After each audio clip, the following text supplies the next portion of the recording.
И затем он мошенник-кровопийца. Он многие годы наживался на мигрантах, на их тяжелом положении. Многие годы он их обманывал и провоцировал. Он много лет торговал фиктивным миграционным учетом, за что мигрантов депортировали.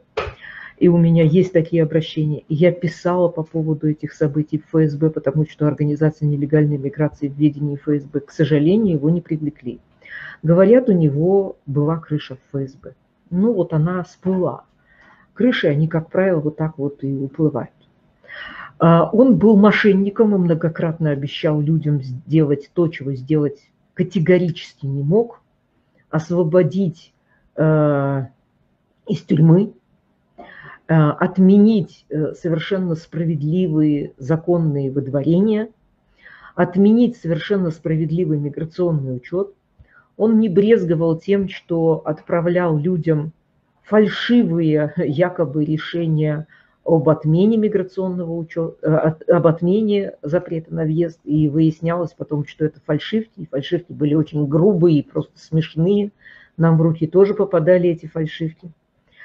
Он воровал сведения о людях, нуждающихся в помощи в группах самопомощи, и потом ходил, собирал пожертвования на якобы эту помощь, хотя он к этим людям никакого отношения не имел и не знал их контактов, и никогда их не видел.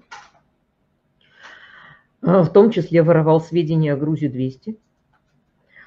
Он гуманитарную помощь, которую он раздавал, принадлежала не ему, и она не была куплена на пожертвования. Пожертвования были им просто украдены, а саму гуманитарную помощь он получил у двух благотворителей в фонде «Дом доброты» и у Фердавса Наимова. Продуктовые наборы, полученные у Фердавса Наимова, он разделил на 5 частей каждый, и вместо 100 наборов роздал 500. Именно поэтому это были такие очень маленькие смешные наборчики.